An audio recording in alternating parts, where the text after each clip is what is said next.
Hey everyone, welcome back. My name is Janine Rogan. I'm a financial educator, CPA, and best-selling author of the book, The Pink Tax. And today I'm here to talk to you about how you can actually invest in travel. So if travel is something that you're passionate about, you might be looking at ways to add travel to your investment portfolio. And I want to caveat this with, this is not financial advice. I am not able to tell you which investments to actually buy, but if you're curious on exploring how you might invest in the travel industry, this is exactly how you do it. So the first and probably the most obvious place you can look to invest in travel is through different airlines. So in Canada, we have two main airlines, Air Canada and WestJet. Air Canada is publicly traded, so you could go ahead and purchase shares of that, or you could look at the parent company of WestJet and see if you can purchase shares of that company.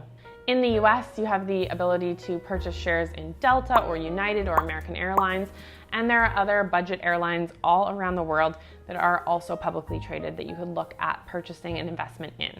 I will caveat this with, obviously the airline industry can get impacted by high fuel costs, so high oil costs, as well as any economic downturn is going to impact this industry.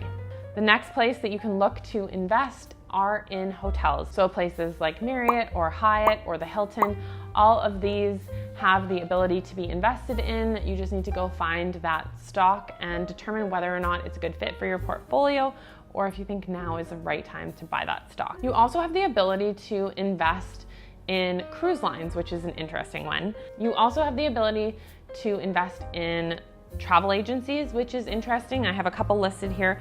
Booking Holidays, Priceline, Kayak, and the Expedia Group all have the ability to be invested in because they are publicly traded, so you can go ahead and look at some of those shares as an investment. Cruise lines are another way that you can look at investing in the travel industry. We have Carnival and Royal Caribbean as well. There are many other cruise lines that are around the world that you can look to see if they're actually publicly traded. And if you're wondering, how do I look if something's publicly traded? Just pop over to Google and say, is Royal Caribbean publicly traded?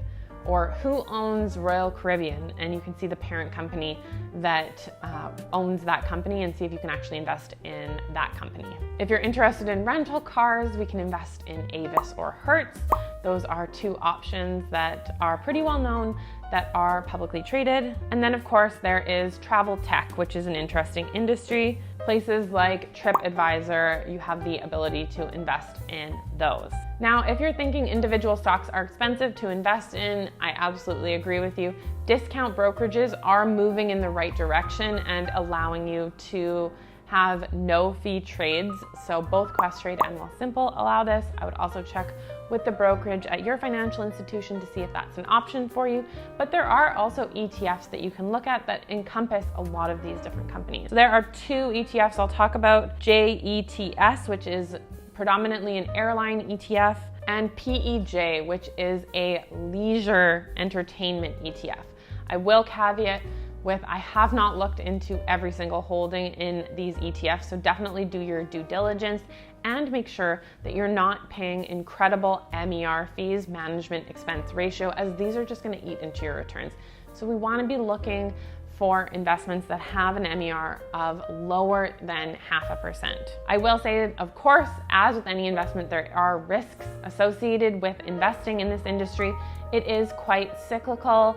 Things can shut it down, like a global pandemic, as well as geopolitical forces also impact whether or not people are traveling to that specific zone. A great example is the tariffs that were implemented on Canadian products from the US earlier this year. A lot of Canadians chose to not travel to the US, and we saw a decrease of about 20% in the travel industry of Canadians actually going down to the US. And many of these companies also have really high fixed costs. So things like cruise lines as well as airlines have very, very high fixed costs because they're running multi-billion-dollar ships or aircrafts. So those are all things to consider when determining whether or not you're going to invest in the travel industry.